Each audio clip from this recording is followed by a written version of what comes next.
마태복음 강의 79번째 시간으로 내게 존재감이 없어도 상관없습니다.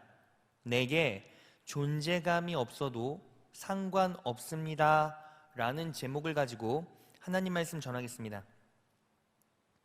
여러분, 오늘은 야고보 사도의 인생을 통해서 우리가 가질 수 있는 기적의 공식, 원리를 알아볼 겁니다.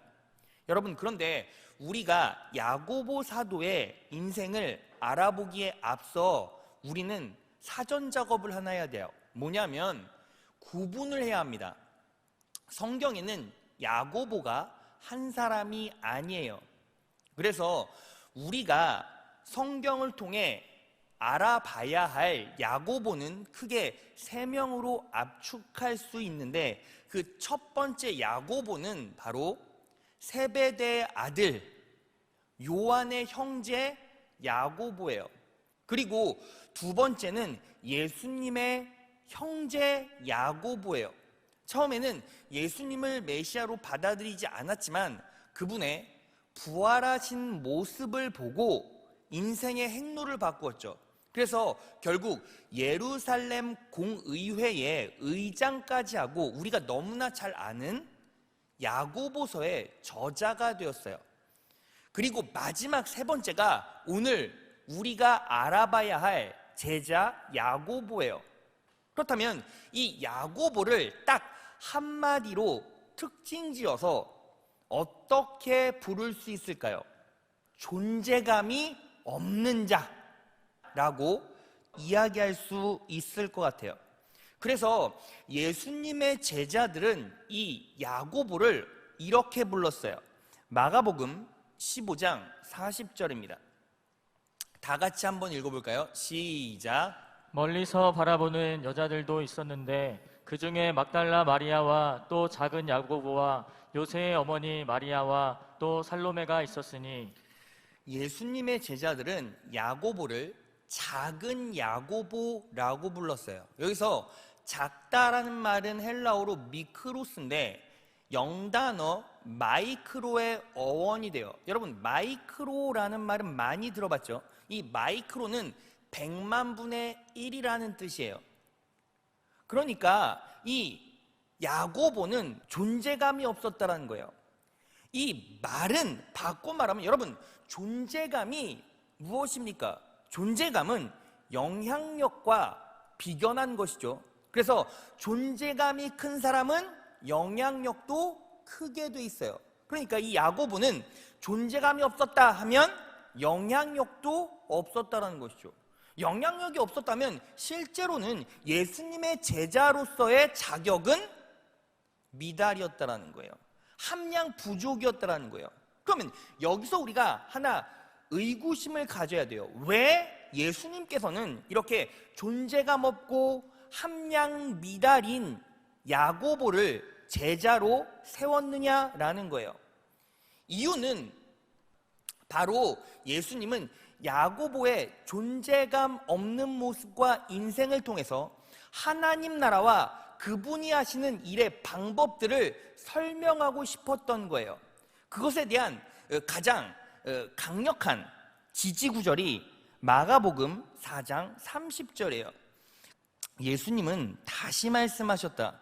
하나님 나라를 무엇에 비유하며 어떻게 설명할까? 하나님 나라를 설명하려고 하고 계시죠.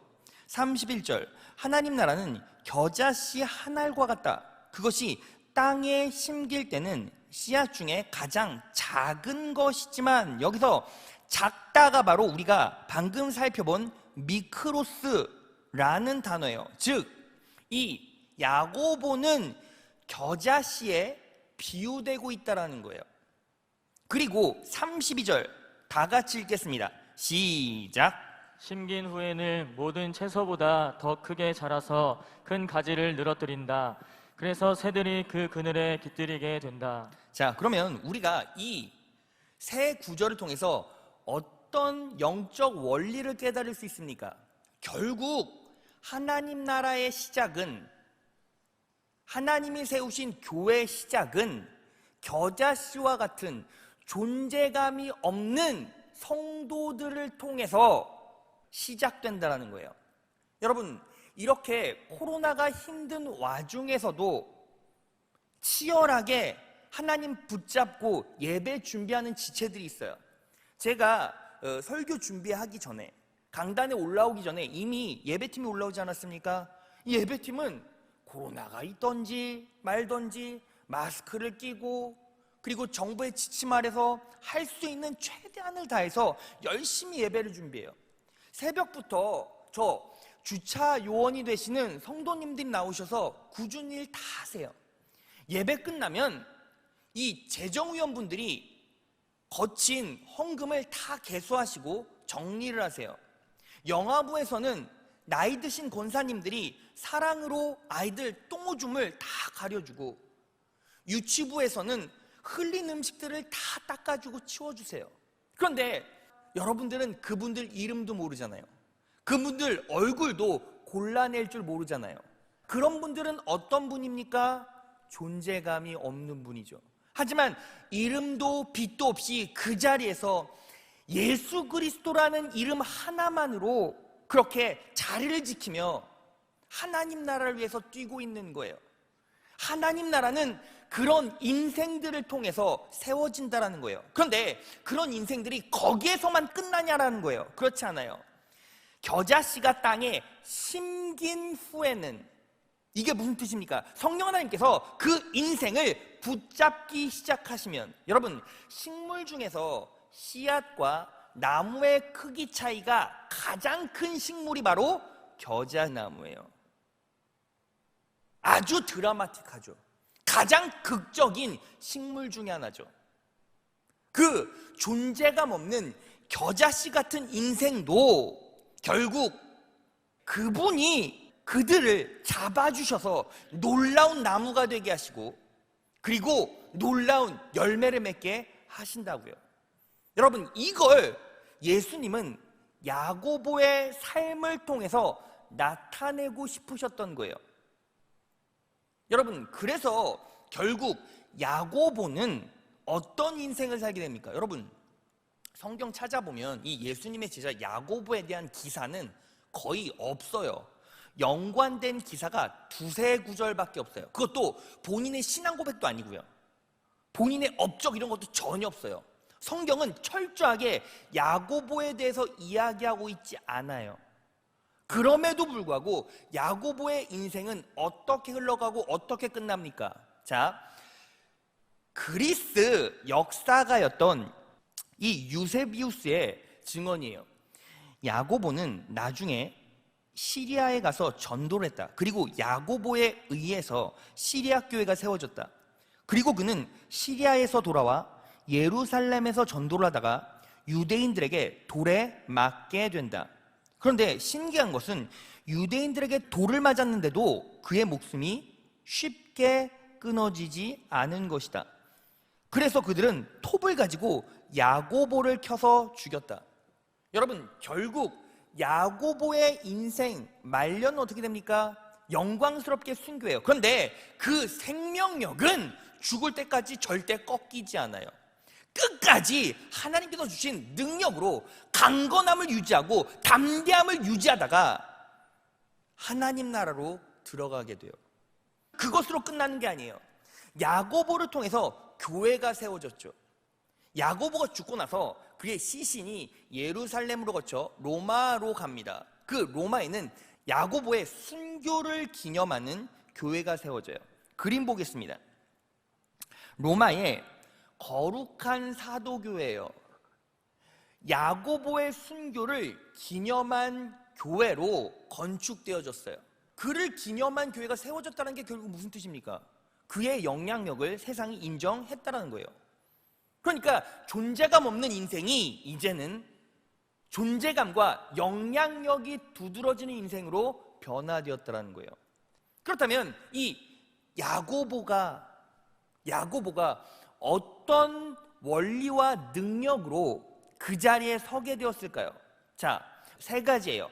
하나하나씩 살펴보면서 은혜를 나누겠습니다. 첫째, 자, 우리 다 같이 한번 읽어볼까요? 시작. 끝까지 예수 그리스도를 사랑했습니다. 야고보는 끝까지 예수님을 사랑했다라는 거예요.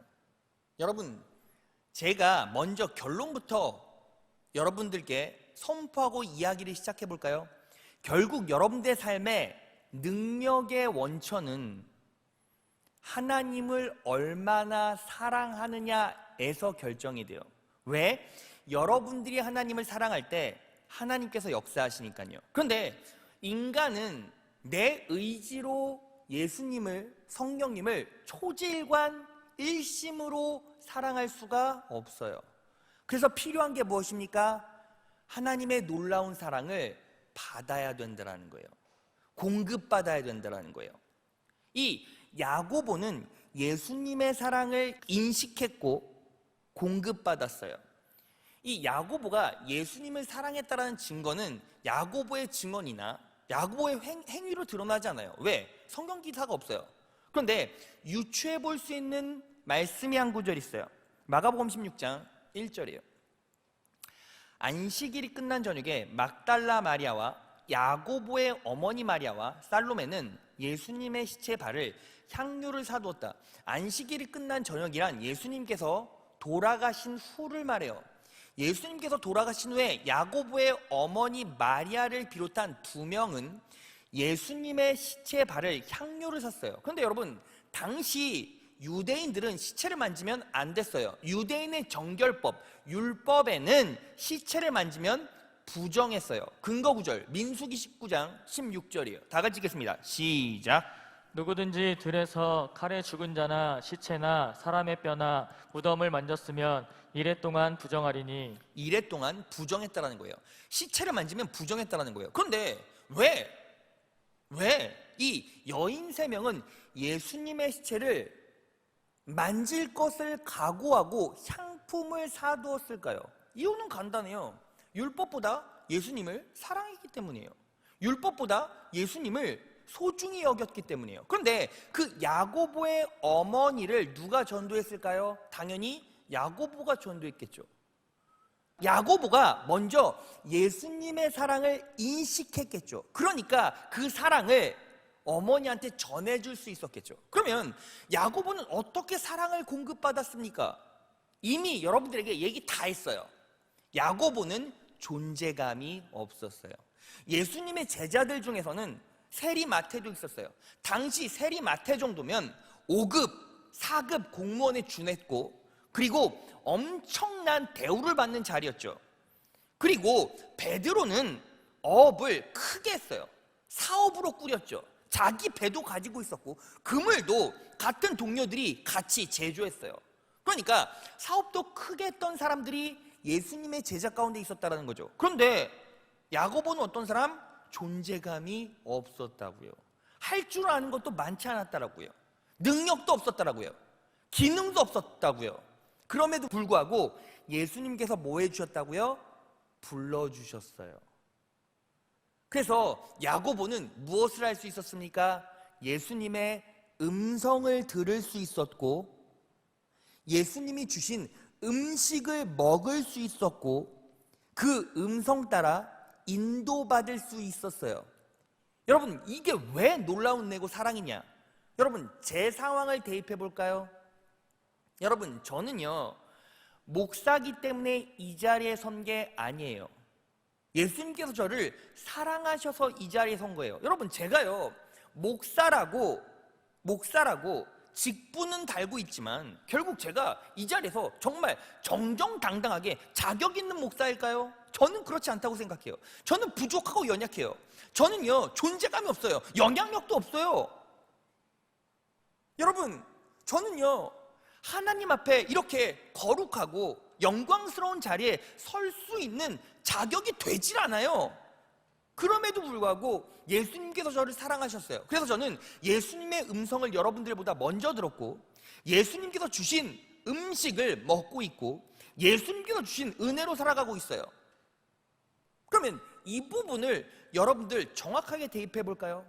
여러분, 우리 교회 장로님들, 권사님들, 집사님들이 있어요. 그러면 그분들은 자격 있어서 그 자리에 있을 수 있었을까요? 그 권사님은 자격이 충분하고 넘쳐서 실력 발휘가 되니까 권사의 직분을 가질 수 있었을까요? 여러분들은 성도로 이 자리에 있고 이 자리에는 리더십들도 있어요. 그런데 리더십한테 한번 물어봅시다. 리더십 여러분들은 자격이 있어서 리더십 합니까? 자격이 있어서 찬양팀 합니까? 그게 아니라는 거예요. 하나님께서 사랑하셔서 그 자리를 만들어 주셨고, 그래서 여러분들은 그렇게 그 자리에서 헌신할 수 있어요. 그러면 리더십들을 제외하고 그럼 성도 여러분들은요? 그럼 여러분들은 자격이 있어서 이 자리에 나올 수 있었습니까? 자격이 있어서 그분의 음성을 들을 수 있습니까? 자격이 있어서 그분의 사랑을 받을 수 있습니까?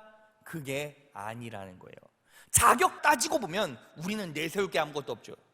여러분, 지난주 여러분들은 예수 그리스도를 얼마만큼 묵상하고 생각하고 사랑하셨습니까? 혹시나 주일날 딱 한 번 와서 지금 있는 자리가 부끄럽게나마 말씀을 듣는 자리 아닙니까? 그럼에도 불구하고 여러분들은 이 자리에 있고 그분의 은혜로 숨을 쉬고 있고 그분의 은혜로 먹고 있고 그분의 은혜로 성도가 되었다는 거예요. 여러분, 자격 없는 자가 자격을 소유하는 것, 이걸 바로 성경에서는 정확하게 은혜라고 말해요. 여러분들 안에는 이미 성령 하나님의 역사가 있었고 은혜가 임했어요. 여러분들은 사랑받는 자들이기에 이 자리에 왔다는 거예요. 구별되고 구분돼서 그분의 사랑이 여러분들의 인생을 통치하고 있고 그분의 자애로우심이 여러분들의 영혼을 바꿔내서 여러분들이 이 자리에 있다고요. 누구처럼? 저처럼요. 야고보는 그걸 인식하고 있었던 거예요. 그래서 그 사랑이 이제 어떻게 능력의 징검다리 역할을 합니까? 여러분, 사랑하는 사람들은 어떤 모습을 보이는지 아십니까? 바로 사랑하는 대상을 초지일관 바라보게 돼 있어요. 사랑하면 그 사람만 계속 보고 싶잖아요. 그리고 그 사람만 바라보잖아요. 바로 야고보도 그랬다라는 거예요. 자, 그래서 두 번째 대지입니다. 끝까지 예수 그리스도를 바라보았습니다. 끝까지 예수 그리스도를 바라보았다라는 거예요. 여러분, 예수님께서 십자가에 못 박혀 돌아가셨을 때 끝까지 자리를 지키고 있었던 제자 한 명이 있었죠. 누구였습니까? 요한이었어요. 그리고 요한을 제외한 나머지 제자들은 예수님 곁에 있지도 않았죠. 다 무서워서 도망갔어요. 하지만 요한을 제외한 한 사람, 야고보는 먼만치 애서나마 예수님을 끝까지 바라보고 있었다는 거예요. 마가복음 15장 37에서 40절입니다. 제가 읽겠습니다. 예수께서 큰 소리를 지르시고 운명하시다. 이에 성소휘장이 위로부터 아래까지 찢어져 둘이 되니라. 예수를 향하여 섰던 백부장이 그렇게 운명하심을 보고 가로되 이 사람은 진실로 하나님의 아들이었도다 하더라. 40절 다 같이 읽겠습니다. 시작. 멀리서 바라보는 여자들도 있는데 그 중에 막달라 마리아와 또 작은 야고보와 요새의 어머니 마리아와 또 살로메가 있었으니, 바로 이 작은 야고보는 예수님께서 운명하실 때까지 초질관 그분만을 바라보고 있었다라는 거예요. 왜 바라볼 수 있었죠? 처음으로 돌아가야죠. 예수님의 사랑을 온전히 공급받았으니까. 넘치는 사랑을 공급받았기 때문에 어떻게 되었습니까? 그분만을 바라볼 수 있었다는 거예요. 그럼 목사님, 사랑을 공급받고 그분을 바라보는 게 왜 능력입니까?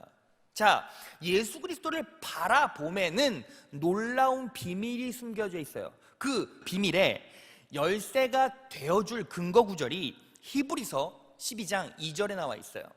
제가 읽겠습니다. 그리고 우리 믿음의 창시자요 완성자이신 예수를 바라보자. 지금 야고보가 예수를 바라보고 있죠. 그는 자기 앞에 있는 즐거움을 위하여 십자가를 견디시고 수치를 개의치 아니하시더니 하나님의 보좌 오른편에 앉으셨느니라고 나와 있어요. 예수님께서 십자가의 고통을 어떻게 견디셨죠? 당신 앞에 있는 즐거움을 위하여 견디셨다는 거예요. 여러분, 이 모습을 야고보는 바라보고 있었죠. 이게 왜 능력입니까? 예수님께서는 십자가에 못 박혀 돌아가셨어요. 누구 때문에? 우리 때문에. 여러분, 이사야 53장에 보면 그가 찔림은 우리의 허물을 인함이요 그가 상함은 우리의 죄악을 인함이라. 그가 징계를 받음으로 우리가 평화를 누리고 그가 채찍에 맞음으로 우리가 나음을 입었도다라고 나와 있어요. 예수님께서 십자가에 못 박혀 돌아가심으로 우리는 평화를 소유할 수 있고 그리고 나음을 얻을 수 있어요. 능력으로 살아갈 수 있다는 거예요. 내 내면과 내 인생이 하나님의 형통과 축복으로 감싸져 있다는 거예요. 왜? 그분이 나 대신 십자가에 못 박혀 돌아가셨기 때문에. 예수님께서 십자가에 못 박혀 돌아가시면서 뭐라고 외마디 비명을 지르셨죠? 다 이루었다. 예수님의 입장에선 다 이룬 거예요. 그러면 우리의 입장에서는요, 그 다 이룬 하나님의 은혜를 믿음으로 소유하면 돼요. 어떻게? 예수님처럼. 예수님이 어떻게 하셨죠? 그 십자가의 고난을 이겨내기 위해서 내 앞에 있는 즐거움을 바라봤다고요. 그 즐거움이 헬라어로 카라라고 말해요. 이 카라는 어디에서부터 파생된 단어냐면 카리스, 은혜로부터 나온 단어예요. 즉 예수님은 하나님의 은혜를 인식하고 기뻐함을 바라보고 계셨기 때문에 뭐 할 수 있었어요? 십자가의 고난을 견딜 수 있었다고요. 그러면 우리는 예수 그리스도의 십자가를 바라보며 어떻게 이 원리를 적용해야 합니까? 여러분, 여러분들이 하나님의 자녀고 내 삶에 예수 그리스도가 주인으로 정확하게 여러분들의 영혼과 인생 가운데 자리 잡고 계시다면 우리는 뭐 하면 돼요? 우린 그분의 자녀잖아요. 우리는 그분께 속한 자들이잖아요. 그러면 우리의 삶은 어때요? 지금 어떤 고난과 난관과 아픔이 있다 할지라도 우리는 무엇을 바라봐야 돼요? 내 앞에 다가올 카리스, 카라, 하나님의 은혜와 기쁨을 바라볼 수 있다는 거예요. 이건 언약이고 약속이에요.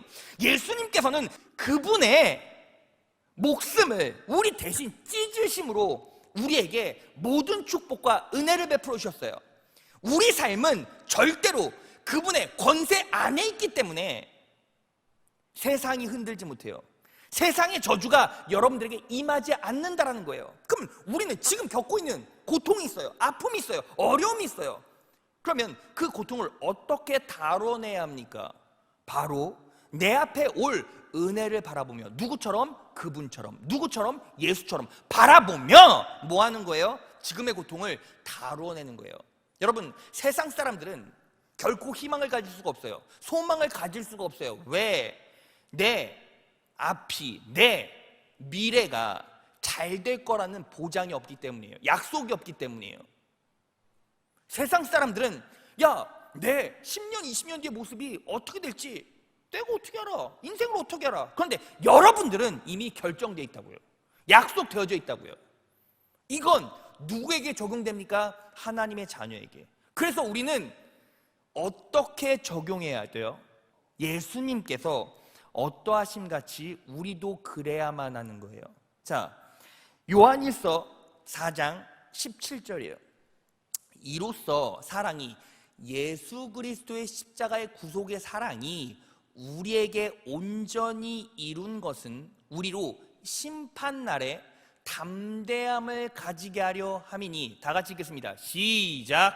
주의 어떠하심과 같이 우리도 세상에서 그러하니라. 자, 여러분, 인생을 살다 보면 심판날과 방불한 삶들이 펼쳐질 때가 있어요.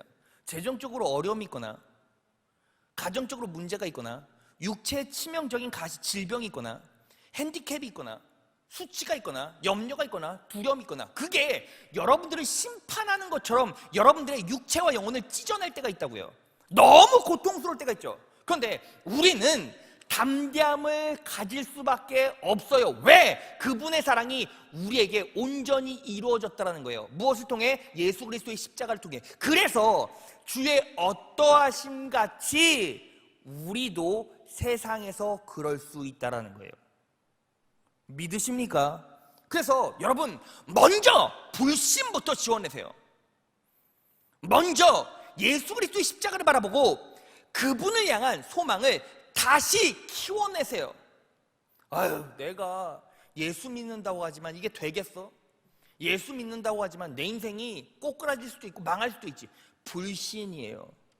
여러분들이 그리스도 안에 있으면 어떻게 됩니까? 새로운 피조물이 돼요. 이 새로운 피조물은 여러분들이 가지고 있었던 옛날 여러분들이 아니라는 거예요. 브랜뉴, 완벽하게 새로운 것이 되었어요.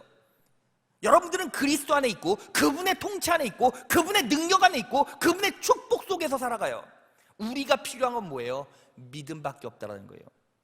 믿으십니까?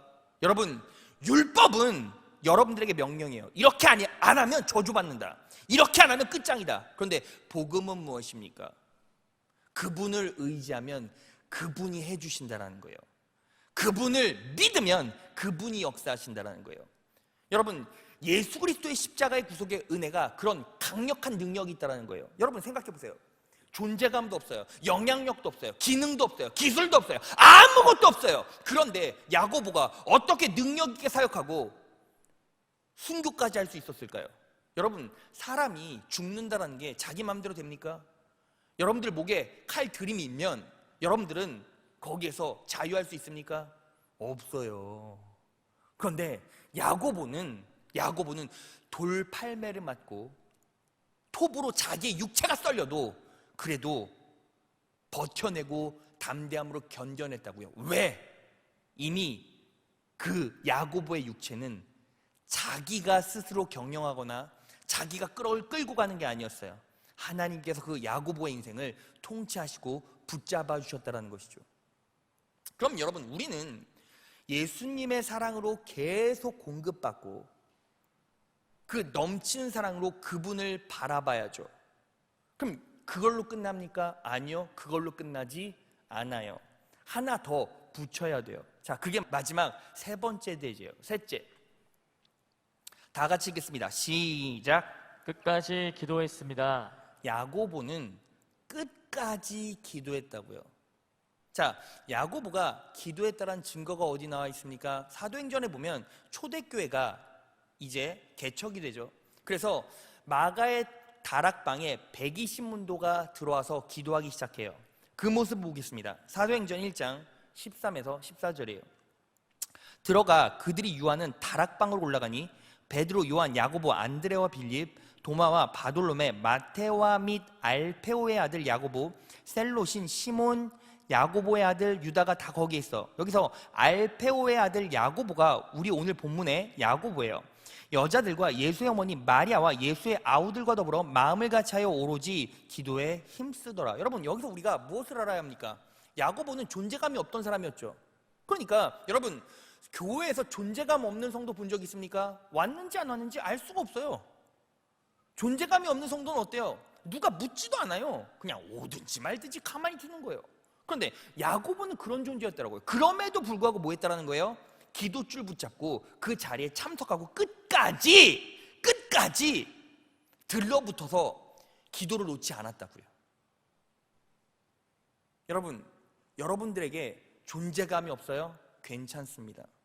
이제 시작하면 돼요. 여러분, 많은 교회 안에는 스스로 존재감이 없이 다니는 성도들이 있죠. 그래서 예배에 반응도 못하고 기도에 목숨을 걸지도 못해요. 그런데 야고보는 존재감 없는 인생이고 사람들에게 인정받지도 못하는 자리에 있었지만 그럼에도 불구하고 절대로 빠지지 않고 그 기도의 자리를 지켰다는 거예요. 여러분, 왜 예배에 목숨을 걸어야 하는지 아십니까? 여러분, 여러분들이 한두 명 안 나온다고 해서 공동체가 흔들리지 않아요. 그럼에도 불구하고 예배에 목숨 겁시다. 예배에 목숨 겁시다. 왜 그런지 아십니까? 사단은 소리로 역사해요. 정보로 역사해요. 여러분들이 다 교회 밖으로 나가면 어떤 얘기 듣습니까? 여러분들이 가장 많이 듣는 얘기가 뭐죠? 첫 번째 코로나 얘기겠죠. 코로나 때문에 몇 명 죽고 어디가 망했대더라. 어디가 파산 났대더라. 어디가 부도 났대더라. 그리고 또 어떤 얘기 들었습니까? 실업인들이 청년 실업이 막 수백만이 된다더라. 재정이 다 무너졌대더라. 가게가 끝장났대더라. 서서히 망해가고 있대더라. 여러분, 밖에 나가면 어떤 소리만 들어요? 죽겠다, 못 살겠다, 끝장이다. 염려와 두려움과 패배 소리밖에 들리지 않는다고요. 여러분들의 영혼 가운데 실질적으로 여러분들을 일으킬 수 있는 말씀은 어디에밖에 없어요? 교회 공동체, 진리밖에 없다고요. 성경밖에 없다고요. 왜 그렇죠? 세상 사람들은 책임져 줄 대상이 없는 거예요. 그런데 여러분들은 그분을 의지하고 예수를 내 삶의 구주로 고백하고 그분을 받아들이기만 하면 그분이 책임져 주세요. 그게 바로 구원의 방법이고 능력을 펼쳐내는 방법이에요. 그래서 말씀을 들으면 우리는 어떻게 합니까? 세상 소리 듣지 마세요. 죽겠다, 못 살겠다. 여러분들의 상황이 아니에요. 여러분들의 케이스가 아니에요. 하나님께서는 여러분들을 택해 주셨고 불러주셨죠. 여러분들이 이 자리에 앉아있다는 증거가 그거 아닙니까? 그러면 뭐 해야 합니까? 은혜의 말씀을 들어야죠. 능력의 말씀을 들어야죠. 예수님의 음성을 들어야죠. 그럴 때 우리는 무엇을 인식하게 됩니까? 그분의 사랑을 인식해요. 그분의 능력을 체험해요. 그리고 그런 능력 있는 분이 내 안에 계시고 내 삶에서 역사하신다는 확신을 계속 공급받으면 내 안에서 믿음이 성장하는 거예요. 그분의 사랑을 지속적으로 계속 공급받으면 사랑받는 자들은 어때요? 인생이 풍성해져요. 이 천지 만물을 말씀으로 창조하신 그분이 여러분들에게 사랑을 공급하고 계세요. 능력을 공급하고 계세요. 은혜를 공급하고 계세요. 믿음으로 소유하세요. 그리고 그분을 바라보세요. 예수님의 십자가의 구속의 사역이 여러분들에게 어떤 능력으로 임했는지를 말씀으로 확인하세요. 그리고 그 말씀 붙잡고 뭐 하는 겁니까? 기도하는 거예요. 우리가 방금 증언으로 들었던 유세비우스 역사가의 얘기를 하나 더 여러분들께 소개해 드릴게요. 유세비우스가 이렇게 말했어요. 예수님의 제자 중에 가장 예수를 닮은 제자가 바로 야고보였다. 야고보는 설치기보다는 조용했고 말하기보다는 기도했다. 그는 보이지 않는 곳에서 가장 열심히 주를 따르는 제자였다라고 말해요. 야고보는 그런 인생을 살았어요. 남들이 인정해주던 인정해주지 않던, 존재감이 있던 없던, 기능이 있던 없던, 기술이 있던 없던, 뭐 한 거예요? 초질관, 믿음을 가지고 기도했다고요. 여러분, 그러면 믿음으로 기도할 때 그 기도가 능력 있을 수밖에 없는 원리가 어디 나와 있습니까? 사도행전 4장 31절이에요. 그들의 기도가 끝나자, 기도 끝났다는 거예요. 모여있던 곳이 흔들렸고 그들은 모두 성령이 충만하여 하나님의 말씀을 담대하게 전하였다. 하나님의 말씀을 담대하게 전하였다는 게 무슨 뜻이죠? 말씀에 반응해서 행동으로 옮겼다는 거예요. 여러분, 인생에서 가장 힘든 게 뭔지 아십니까? 여러분, 진리를 알 때가 있죠. 원리를 알 때가 있죠. 그런데 그렇게 살아내기가 힘든 거예요. 그렇게 행동하기가 힘든 거예요. 그런데 기도 끝나면 성령 하나님께서 역사해 주세요. 성령 하나님께서 우리 안에 임재해 주시고 내적으로 역사하여 주셔서 우리의 마음을 그분의 능력으로 충만케 하여 주시면 어떻게 해요? 말씀에 반응하여 행동으로 옮길 수 있다고요. 여러분, 제가 말씀드렸죠. 이게 바로 율법과 복음의 차이예요. 율법은 명령이에요. 이거 안 하면 저주받을 줄 알아. 이거 하면 축복받을 줄 알아. 그런데 우리의 능동성을 가지고, 우리의 의지를 가지고 그걸 행하기가 힘들다고요. 그런데 복음은 달라요. 복음은 왜 기쁜 소식입니까? 그분이 말씀으로 우리 안에 역사하셔서 성령 하나님께서 우리 안에서 우리의 마음을 설득하시고 우리에게 움직일 수 있는 의지와 능동성을 허락해 주신다고요. 그러면 우리는 내가 원하든 원치 않던 그 말씀대로 반응하고 움직이게 되어져 있어요. 그럼 우리가 할 건 뭐밖에 없어요? 그냥 그분의 사랑을 공급받고 그분을 바라보며 그분의 십자가의 구속의 사역의 능력을 믿고 기도하는 거예요. 그러면 그분이 나를 통해 역사해 주시던 아니면 내 환경을 바꿔주시던, 야고보는 그게 된 거예요. 자, 말씀 정리해 보겠습니다. 여러분, 오늘 메시지의 제목은 무엇입니까? 내게 존재감이 없어도 상관없습니다. 여러분, 놀랍지 않습니까? 지금 이 시대를 살아가는 세상 사람들을 보세요. 자기 존재감을 드러내지 못해서 안달이죠. 유튜브를 보세요. 자기 존재감을 드러내는 게 돈이래요. 자기 영향력을 드러내는데 돈이래요. 세상 사람들은 자기를 드러내지 못해서 안달이에요. 페이스북을 보세요. 인스타그램을 보세요. SNS를 보세요. 자기를 드러내겠다고 해요. 그런데 그들의 인생은 능력으로, 축복으로, 형통으로 꽉 차 있습니까? 그렇지 않다고요. 그런데 우리는 놀라운 하나님의 은혜가 임했어요. 우리는 존재감이 없어도 상관없어요. 기능할 수 있는 힘이 없어도 상관없어요. 기술이 없어도 상관없어요. 지금부터 뭐 하는 겁니까? 예배 목숨을 거세요. 기도의 목숨을 거세요. 은혜의 말씀을 지속적으로 들으세요. 내 영혼 가운데 예수님의 사랑으로 계속 공급받으세요. 넘치는 사랑으로 예수 그리스도의 십자가를 바라보면 그 십자가의 구속의 은혜와 기적들이 내 영혼 가운데 들어오기 시작해요. 그리고 내 인생은 여기서 이렇게 끝나지 않을 거라는 것을 정확하게 본능적으로 인식하게 돼요. 사자가 사막을 걸어가다가 그냥 본능적으로 내가 사냥할 먹이를 느끼듯이 예수 그리스도의 십자가의 구속의 은혜를 부어지는 사랑으로 바라보게 되면 이건 그냥 내가 믿어야지가 아니라 그냥 믿어져 버리는 거예요. 여러분, 제가 왜 걱정하지 않는지 아십니까? 우리 교회는 예수 그리스도의 십자가의 구속의 은혜가 임했고 그 정체성으로 움직이는 성도가 있고 그 정체성으로 기도하는 성도가 있고 그 정체성으로 움직이는 리더십들이 있어요. 그래서 하나님께서 역사하시고 인도해 가세요. 노아 한 가정을 통해서 전 지구가 구원받았듯이 여러분들이 예수 그리스도의 십자가의 구속의 은혜로 구원받는 순간 여러분들은 가정의 축복의 마중물이 되고 직장의 축복의 마중물이 되고 인생의 축복의 화수분 역할을 감당할 수 있어요. 다른 거 하지 마세요. 그냥 그분의 사랑을 인식하고 누리고 공급받고 공급받고 공급받고 공급받고 계속 공급받고 먹는 거예요. 그러면 어느 순간 그분의 실체가 보이기 시작하고 십자가가 느껴지기 시작하고 그분의 사랑이, 그분의 능력이 얼마나 내 인생에서 크게 작용하고 있는지를 깨달을 수 있어요.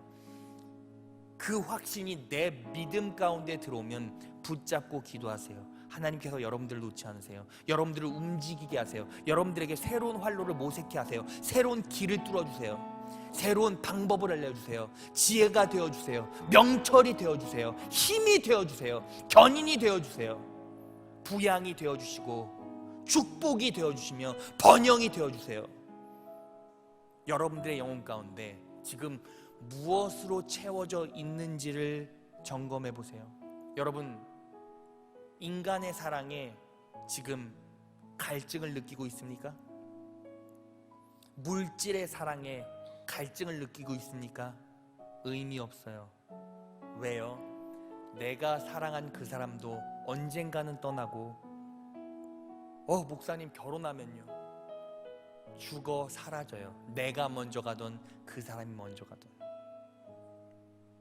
여러분, 제가 가장 사랑하는 분이 아버지 어머니시죠. 그런데 벌써 80이 가까워지세요.